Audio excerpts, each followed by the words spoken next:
Okay, fine, I'll admit it. Last week, there was not a whole lot of great games to get all that excited about. Now, I mean, I'm a huge college football fan. I'll watch just about any college game. And I tried to pump up a few of the games last week, but I mean, it's hard really to get excited when you don't have even one game involving ranked versus ranked across all the major conferences, right? I mean, there was a few games that were interesting for one reason or another. The Florida-Kentucky game ended up being a pretty good one, but in general, it was a pretty bad week of games. That is not the case this week. We have a whole bunch of games this week. We've got top 10 matchups. We've got plenty of ranked versus ranked. Some very interesting conference matchups as most teams are starting to move into their conference schedule now. So we're going to take the next 3 days and we're going to cover a whole bunch of those games. Today we're going to do the SEC teams. Tomorrow I'm going to do all the teams in the top 25. And then on Thursday, I'm going to do another group of games that don't fit either of those two categories. So they're not SEC, they're not top 25, but are still interesting games for one reason or another. But we are going to do the SEC today. Let's go.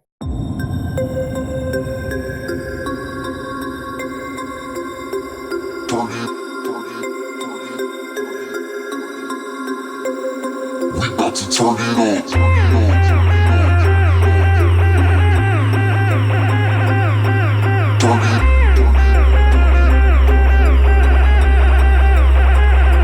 Okay, I'm going to do all this week's games in chronological order like I always do. So if you want to skip around, here's the schedule of the SEC games this week. This is the order these preview and predictions will be in this video. So if you're only interested in one particular game or a couple of games or whatever, it should be easy to find if you know the schedule.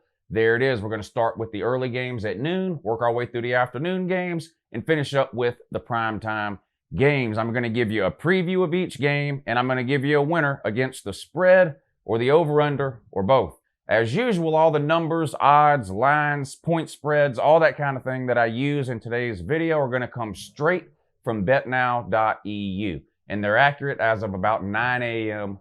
this morning. There's a link in the description of this video that'll take you to betnow.eu, and you can make yourself some money betting on college football. They've given me a promo code to let you guys use. It's Uncle Lou. It's all one word, Uncle Lou. Enter that in the bonus box when you get signed up over there, and they're going to give you a bonus on whatever you deposit. Good luck. All right, here we go. Up first at noon, the crybaby game. That's right. This is the game that set Nick Saban off about 10 days ago when he went on that big baby crybaby Kleenex rant about how it's not fair that Alabama has to play games at noon, which of course is completely ridiculous. Almost every team plays games at noon. He tried to act like it's hotter in Alabama than it is in Georgia or Florida or Tennessee or Mississippi or Texas or South Carolina. I mean, it's just ridiculous. Get over it. Listen, nobody likes noon games. This isn't breaking news. Everyone knows that. The teams don't like it. The fans definitely don't like it. It pretty much ruins your tailgating. I mean, if the game starts at noon, you don't have all day to tailgate like you do for an afternoon or an evening game. It's always funner to play under the lights than it is during the day. And yes, it's brutally hot in the Southeast in September. This isn't breaking news or anything new. This has been the case forever. And to top it all off, Saban and the Alabama AD just go out and issue statements filled with nothing but lies about how Alabama has to play more noon games than any other teams in the SEC, which of course is not true. I put the chart up on the screen last week, but Alabama has only played 4 games at noon in the month of September since 2014. Georgia's played like 9. Kentucky and Florida have played 7. I mean, there's a ton of them. So quit with the crybaby routine. And this all started, of course, after he yelled at his own fans yet again, which is one of his favorite things to do, because they didn't stay till the end of the game in a 60-0 blowout or whatever it was of some nobody team. Listen, I don't care who Alabama schedules, and I'll be the first to admit, in the playoff era, with a 4-team playoff, you're better off scheduling all nobodies and then just running through your conference schedule if your goal is to make the playoffs. You're better off doing that.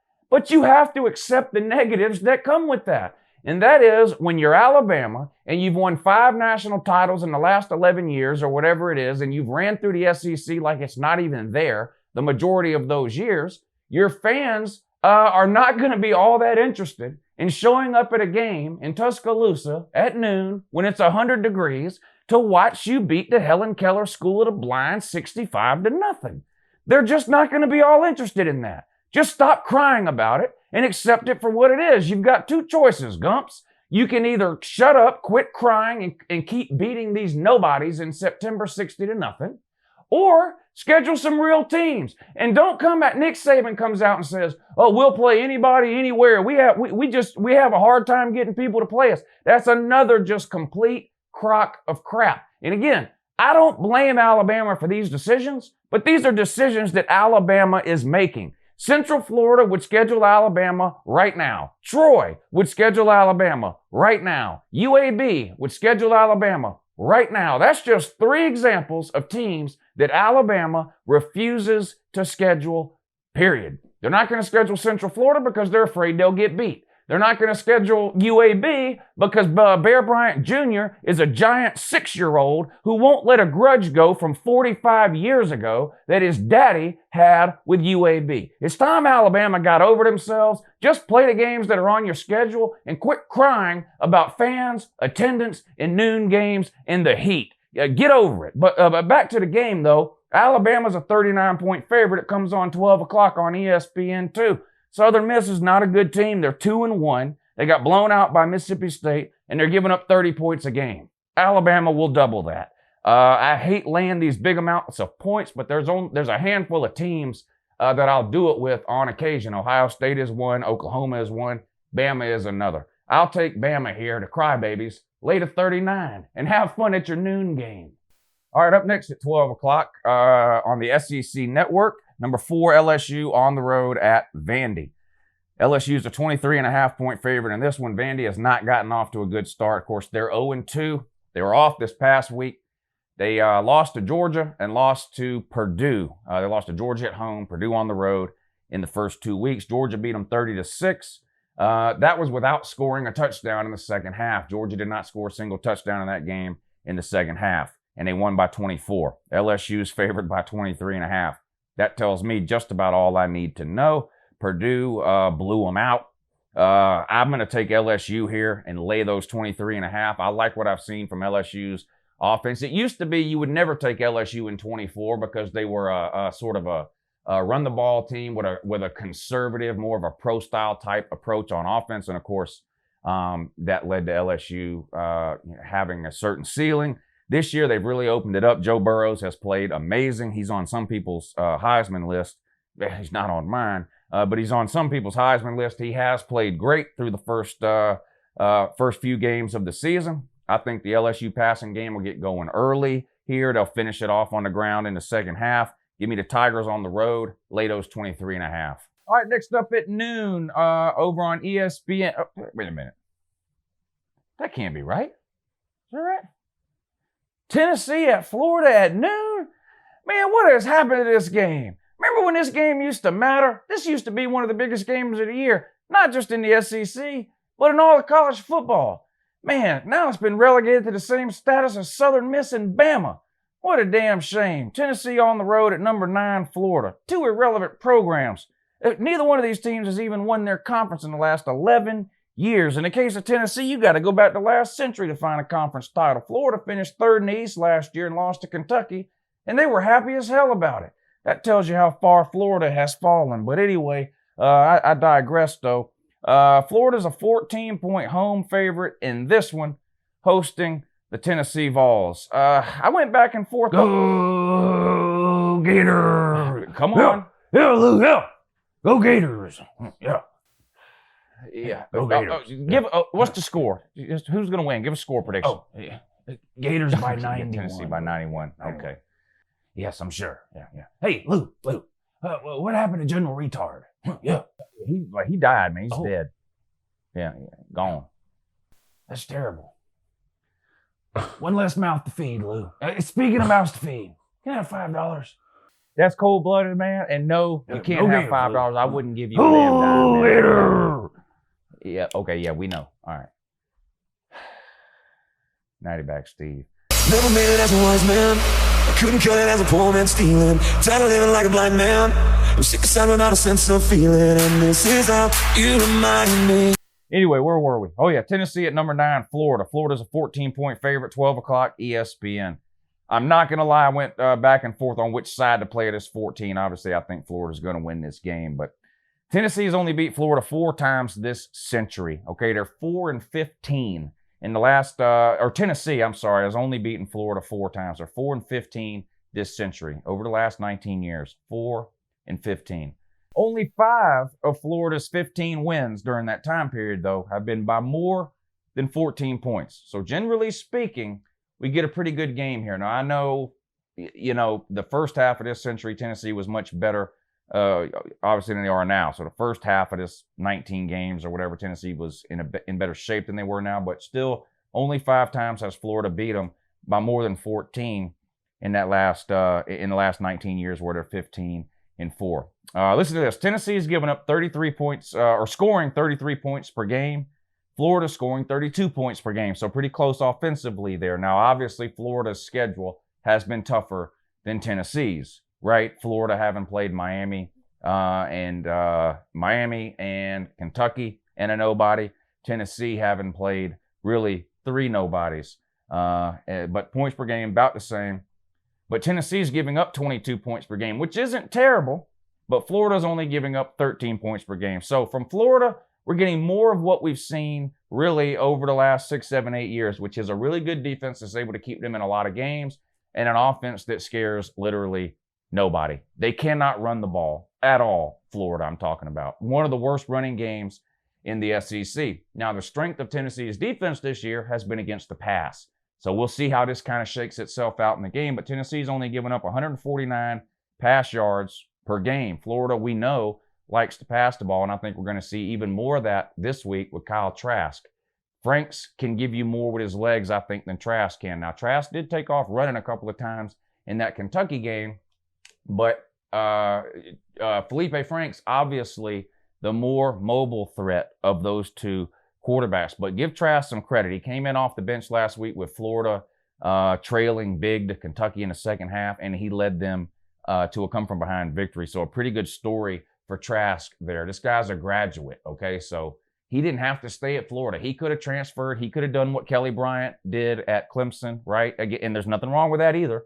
But Kyle Trask is a graduate. He could have transferred to a school this season where he would have had a better opportunity to start or play or whatever, and he didn't. He chose to stay at Florida, and now that decision is paying off for him. Unfortunately, it comes at the expense of Felipe Franks' ankle, which was just a really bad injury. I broke my ankle in a car accident one time, and it is no fun.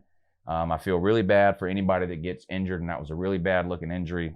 So he's out for the year. So Trask is the man at Florida. So I expect Florida to come into this game looking to throw the ball. That's been the strength of Tennessee's defense. Florida cannot run the ball. At least they haven't yet. We'll see if they try to run it here to maybe take some pressure off of Trask. Listen, it's totally different coming into a game in the second half off the bench when you weren't expecting it than it is all week knowing you're the starting quarterback and having to go to bed Friday night before the game knowing that you're the starting quarterback the next day. So there's some potential, I think, for Trask to have some nerves here. And regardless of what we all think about Tennessee and the shape that they're in now and things like that, this is still a big game in the SEC. It's still a rivalry game, and we see weird things happen in rivalry games all the time.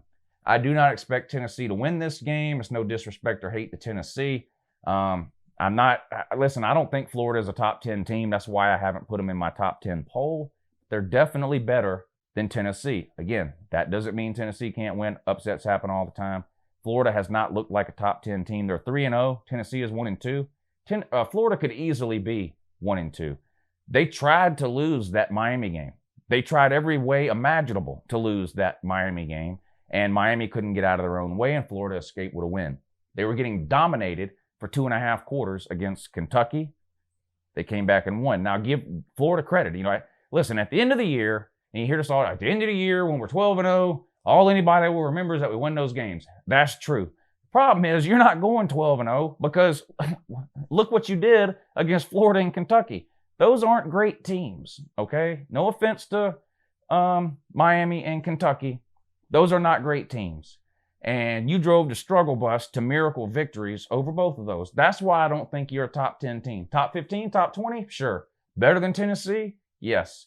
I just don't think you're a top 10 team right now. Anyway, I went back and forth, and you're not going to be able to see it from there, but I had Tennessee picked to cover the 14. Then I scratched it out and went with Florida, and I scratched Florida out. Anyway, I'm going to go with Tennessee in the 14. I'm going to take a gamble here that confidence is what Tennessee really needed. And I know Chattanooga sucks, but Tennessee really needed a big win like that last week to sort of shake the monkeys off their back from the BYU and the Georgia State loss. In no way do I think anything Tennessee did against Chattanooga translates to the Florida game in terms of on-field production or anything like that. But from a mental standpoint, from a psychological standpoint, Tennessee really needed that in a bad way. I'm going to take a gamble that Tennessee rolls into this game at Florida with a nothing-to-lose mentality because, let's be real, they don't have nothing to lose. Florida's got a lot to lose, including pride. If you take an L here at home to Tennessee, Trask, first-time starter here, at least for this season. No running game. Florida's got several key injuries in this game. I'm going to roll the dice here. Give me Tennessee and all 14 of those points, though, in 2. All right, the last game, last early game, noon, Pac-12 versus SEC matchup here. Number 23 ranked Cal. Boy, that sounds weird to say, doesn't it? Yeah, number 23 ranked Cal travels east to take on the Rebels of Ole Miss. This one comes on 12 o'clock on ESPNU. And Ole Miss is favored in this one by 2.5. Cal is 3-0. Beat Washington. That's a pretty good win for them, right? Ole Miss, of course, is 2-1 with a loss to Memphis. Hard game for me to figure out here. 2.5, that's basically telling me they think these teams are about even. They're giving Ole Miss a 2.5 point bump for playing at home and Cal having to travel all that way. 2 of Cal's wins have come by less than 1 score. So hard to imagine them blowing Ole Miss out even if they win, right? The Ole Miss defense giving up 100 yards per game rushing. That's pretty good. The Cal offense is rushing for 200 yards per game. It's the magic number here, 150. I think if Cal can figure out a way to get 150 yards or more on the ground and figure out that Ole Miss defensive front, I think Cal's probably got a pretty good chance to win.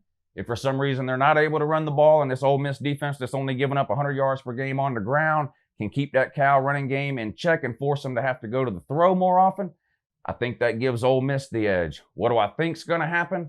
I think Cal's going to win. I still think the SEC is the best conference overall, and the top 5 or 6 teams in the SEC I would put up against any other 5 or 6 teams from any other conference.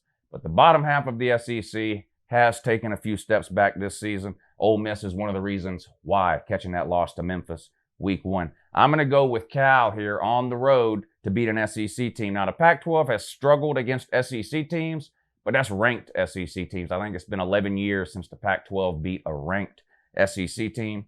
Ole Miss isn't ranked, and the Pac-12 has had some success against the bottom half of the SEC. Give me Cal and the 2.5 points. All right, the CBS game of the week, 3:30 here. CBS. Number 8 Auburn on the road at number 17 Texas A&M. I think this will be a pretty good game here. A good test for both teams. Both teams have played one good game this year, right? Of course, Texas A&M traveled to take on Clemson, and Auburn played week 1 a neutral site game against Oregon. Auburn beat Oregon on sort of a last-second touchdown pass there. Texas A&M held Clemson's offense in check for the most part, but their offense was never able to get going. They lost that game 24-10. Texas A&M is a 4-point home favorite, in this one.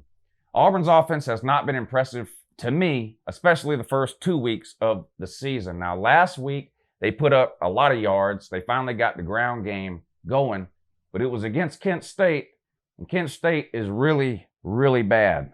They have 1 win this year, Kent State does, and it's against Kennesaw State, which is an FCS team, and they only won by 3. I'm not sure how much stock you can put in what you saw offensively from Auburn against Kent State. Now, they do have a freshman quarterback, so he needs all the experience he can get. So I'm not knocking the Auburn offense for the performance against Kent State. In fact, I think Auburn needed a game like that to sort of break loose. Maybe that'll give Bo Nix a little bit of confidence heading into this game.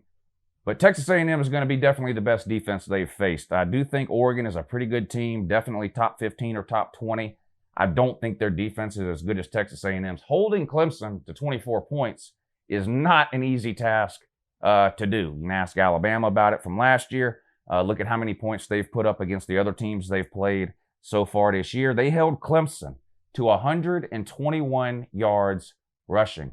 That's unbelievable. Now, a lot of people who don't closely follow college football consider Clemson to be a passing team. That's not really the case. Yes, I think Trevor Lawrence is an elite quarterback, even though I don't know if struggle is the right word for Trevor Lawrence through the first 3 games, but he hasn't looked as crisp or as good as he did the second half of last year. That's for sure. But Clemson can run the ball. People consider Georgia a running team, right? Clemson rushed for more yards last year than Georgia did. So Clemson is a balanced offense. They've got one of the best running backs in America, Travis Etienne, and he is a Heisman candidate. In my mind, he's one of the best 2 or 3 running backs. Him, DeAndre Swift, Jonathan Taylor at Wisconsin, I think are the best 3 running backs. Texas A&M held him to 53 yards. Is that right? Yeah, 3.3 yards per carry and 53 yards. Again, they only gave up 121 total on the day to Clemson running the ball. So Texas A&M's run game is legit. Auburn has struggled running the ball against everybody except Kent State. I think that's a problem for Auburn. Texas A&M is 5-4 all time against Auburn, but Auburn has won the last 2. So they won last year at home and beat Texas A&M in College Station back in 2017. I think this is going to be a pretty close game here. Texas A&M is scoring more points per game. They're giving up less points per game. They've got about the same amount of yards per game on offense, and they give up less yards on defense. I think Texas A&M is the better team here. I really do. Now, Kellen Mond is sort of the wild card to me in this game. I've talked about this a lot when discussing Texas A&M in general and Kellen Mond in particular. He's way too inconsistent. If you watch him in the Clemson game, he played terrible. There's no other way to say it or describe it. He just played really, really bad. Now, you can say, well, that's Clemson's defense. They make a lot of quarterbacks look bad. And that's true. But this has been a pattern during Kellen Mond's time at Texas A&M. He comes out some games and plays amazing. You look at last year's Clemson game. He had a great game. You look at the LSU game from last year. He had a great game. And I could easily name half a dozen more. I could also name 4 or 5, half a dozen games where he looked absolutely terrible. He's just been way too inconsistent. Which Kellen Mond are we going to get in this game? It's at home.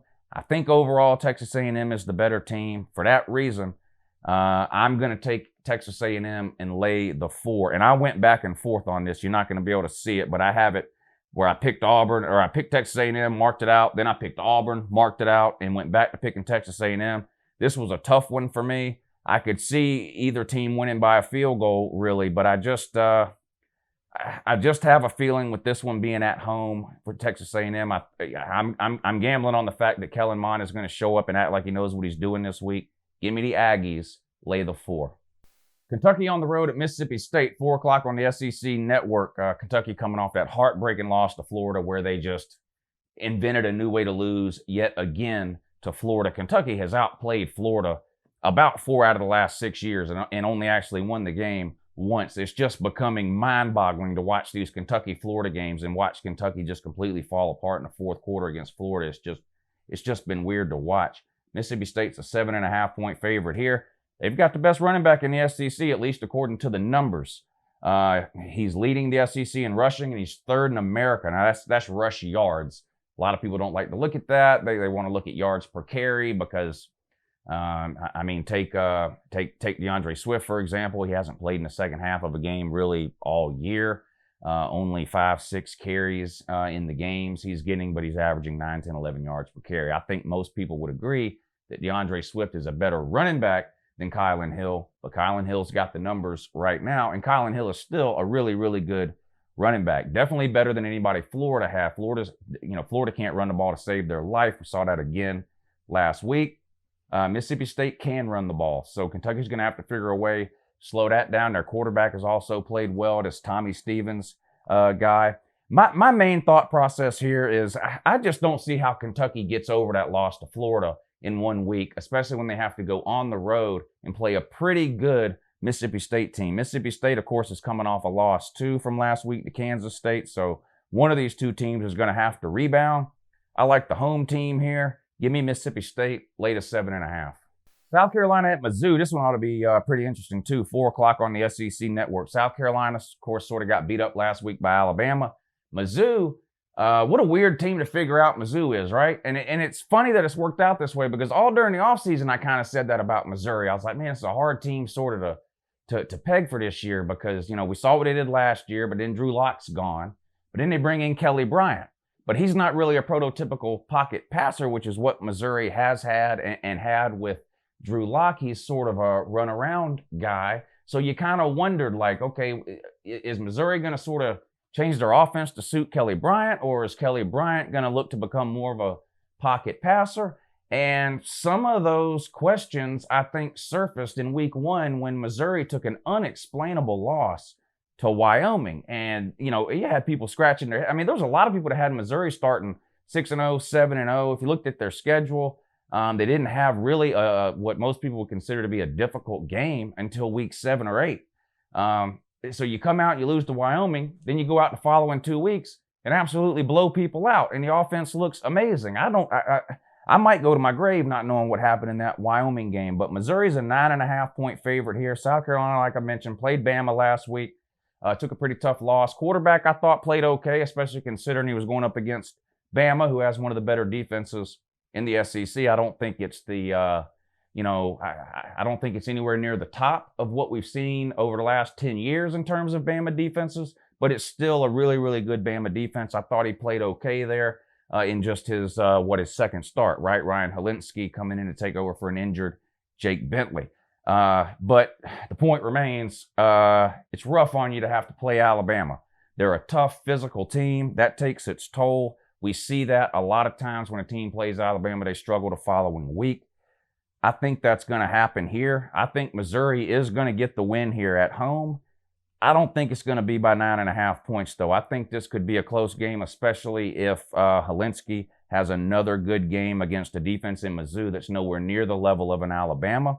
I think Missouri wins the game outright, but I'm going to take South Carolina to cover that 9.5. Give me the Gamecocks and all of those 9.5 points. All right, and probably the worst game of the day, San Jose State at Arkansas. Arkansas, not very many people care about them, even SEC fans. San Jose State, a lower classification West Coast school, comes to Fayetteville to take on the Razorbacks, 7:30 on the SEC network. Arkansas is a 21-point favorite. Now, this bit me last week. Arkansas was a 10-point favorite last week. I took the other side. I said, there's no way. I'm not laying 10 points with Arkansas. They're not that good. They went out and covered without a problem. I'm going to do the same thing this week, though. There's no way I'm laying 21 with Arkansas. I'm sorry. Give me San Jose State. All right, the biggest game of the day involving an SEC team, a top 10 matchup here. Yes, I'm a Georgia fan, but let's be real. If you look at the schedule of games here, this is the biggest game of the day. Notre Dame travels to Athens to take on the third-ranked Georgia Bulldogs. Notre Dame comes in ranked 7th. This one comes on 8 o'clock on CBS, so a night game in Athens. Rumors of blackout, at least as far as the crowd goes. It looks like my guess would be the majority of the crowd is going to be wearing black, even if there's no announcement by UGA that it's officially a blackout. It's just a lot of social media steam picking up behind the fans wearing black here. We'll see. But it's night game, 8 o'clock, CBS. Notre Dame, of course, ranked 7th. Both teams undefeated. Notre Dame 2-0, Georgia 3-0. Notre Dame had a bye week, week 2, which is a little weird early in the season to have your bye week. Struggled against Louisville, Notre Dame did. I mean, let's just be honest. They did not look great, especially in the first half and especially against the run. Now, they blew New Mexico out last week. New Mexico, obviously, not a very good team, but they did blow them out. But they still struggled to stop the run. Notre Dame is currently 120th in America against the run.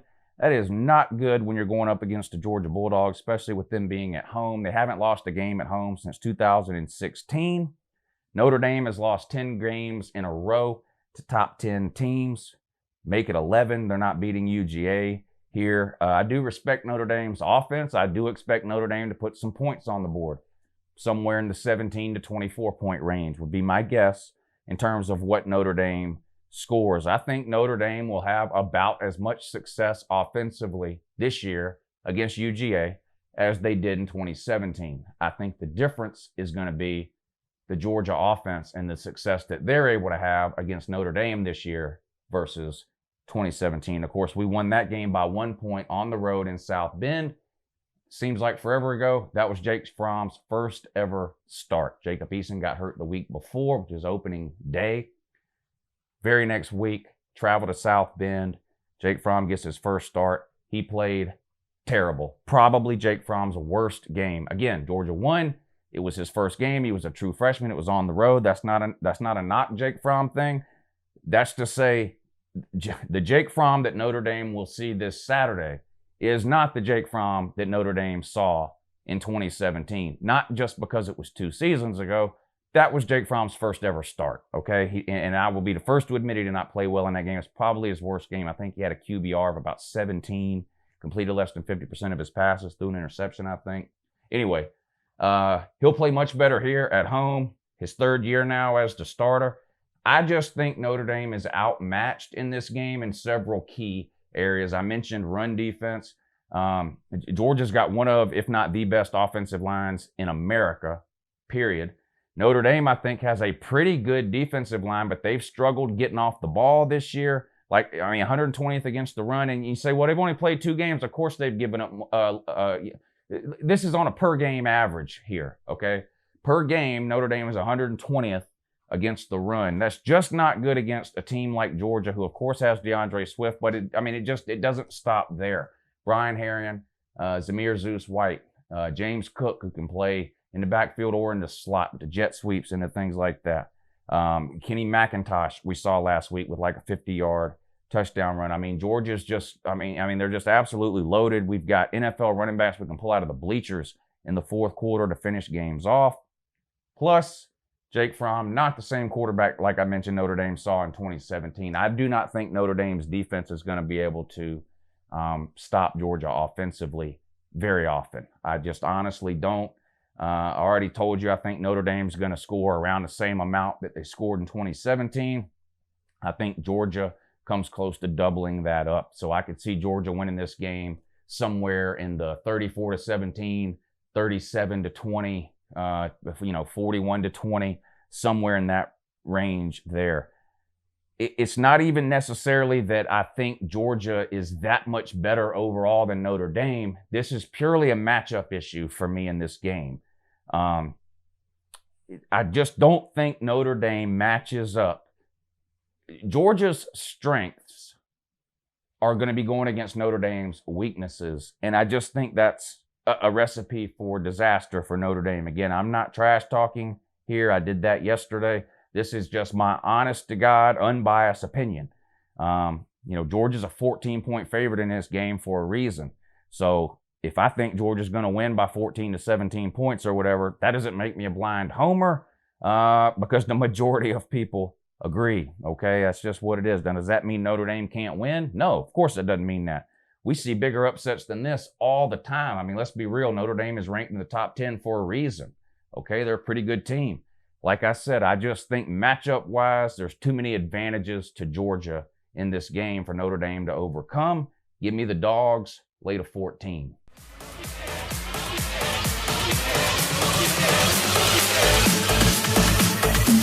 Never made it as a wise man. I couldn't cut it as a poor man stealing. Tired of living like a blind man. I'm sick aside without a sense of feeling. And this is how you remind me. This is how you remind me of what I really am. It's not like you to say sorry. I was waiting on a different story. And this time I'm mistaken for handing you a heart worth breaking. And I've been wrong, I've been down into the bottom of every bottle. These are words in my head, scream no, we haven't fun yet. No,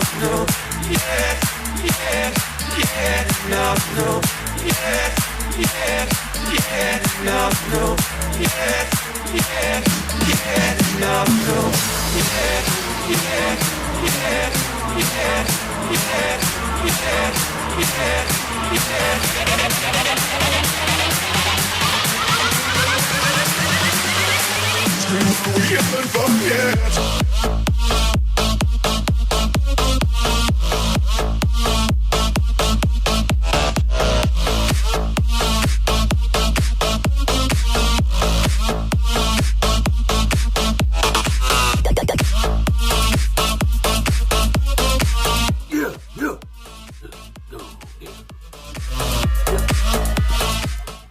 Good.